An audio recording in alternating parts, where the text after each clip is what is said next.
vidite. Dobro, tu smo i tu je u studiju već naš sljedeći gost. Najavit ćemo ipak prije svega nešto što će se desiti večeras u 20 sati u sportskoj dvorani Obilićevo. Promocija dokumentarnog filma Košarkaški klub invalida Vrbas, ponosni šampion. Autor filma je banjalučki novinar Slobodan Babić, a grad Banja Luka podržao je realizaciju ovog filma. Sport je i dalje naša tema, a naš gost je jedan mladi, uspješni sportista, stonoteniser Siniša Marčetić. Siniša, dobro jutro, dobro nam došao. Ti si, i to mnogi već znaju, višestruki prvak Republike Srpske i osvajač takmičenja 8 najboljih juniora BiH, ali i finalista otvorenog međunarodnog prvenstva grada Zagreba za Giping. Ove godine ostvario si zapažene rezultate. Jesi li se umorio i jesi li ponosan na te svoje rezultate? Iza mene je uspješna sezona. Prvi put sam osvojio seniorsku medalju sa svojim klubskim kolegom. Bili smo treći u dublu na državnom prvenstvu Bosne i Hercegovine.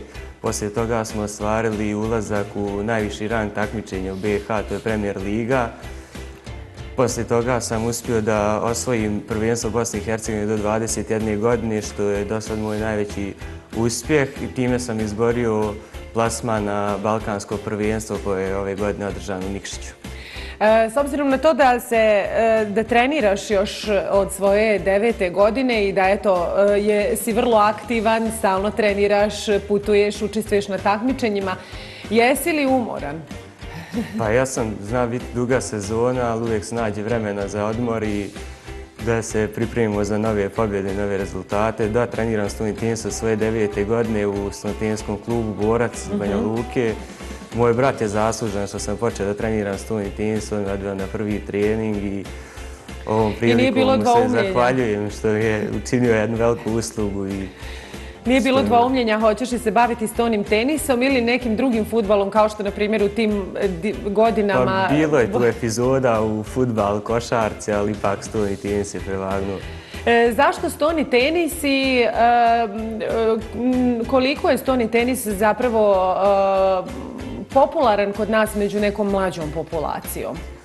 Pa, stoni tenis je dosta neobičan sport i dinamičan.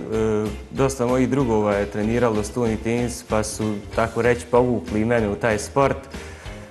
Malo je kod nas zastupljen stoni tenis, malo ko zna se mojih najbližih prijatelja i rodbine da sam, na primjer, na balkanskom prvenstvu osvojio 2 medalje, što u seniorskoj kategoriji, jer to nikom do sad nije pošao za rukom. To su prve medalje za BiH u toj kategoriji. Bio sam, znači, treći na balkanskom prvenstvu u ekipnoj dublu konkurenciji. Mislim da ovaj sport zaslužuje dosta više pažnje od grada i Republike Srpske, jer eto, mi smo najmlađa ekipa u Premier ligi BiH, znači Borac je i grad Banja Luka bogatiji za još jednog premier ligaša, i mislim da to treba imati malo više pažnje i u medijima i u sportu u našoj Republici.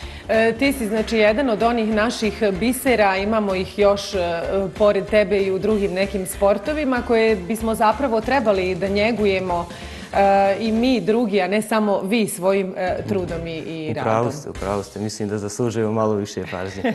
Ja se nadam da će tako i biti, počev od samog grada i drugih nadležnih institucija. Trenutno, da li se pripremaš za neka takmičenja?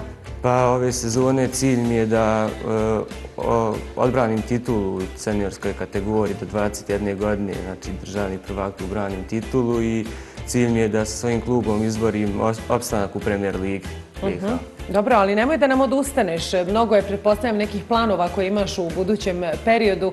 Nadam se da nećeš od nekih drugih stvari odustati. Potrudit ću se da ostanem u ovoj sportu. Dobro, ti si rekao da si između ostalog i zbog prijatelja ostao u stonom tenisu, ili tako? To može biti nekako lijepa poruka za sam kraj našeg razgovora. Pa pozivam sve mlade da se upišu u stoni tenis, da vide, nebitno stoni tenis, bilo koji sport, jer lijepo je baviti se bilo kojim sportom, imati neku aktivnost i naravno tu ide druženje i puno putovanja i mislim da je to pun pogodak za svakoga. Ja ti se ništa želim mnogo uspjeha na ovim takmičenjima koja te očekuju u ovom narednom periodu i sigurna sam evo da će biti prilike uskoro da se vidimo ponovo kod nas. Hvala vam puno na pozivu, ja se isto nadam. Hvala tebi. Spomenuli smo evo Sinišine prijatelje zbog kojih je on danas tako uspješan, a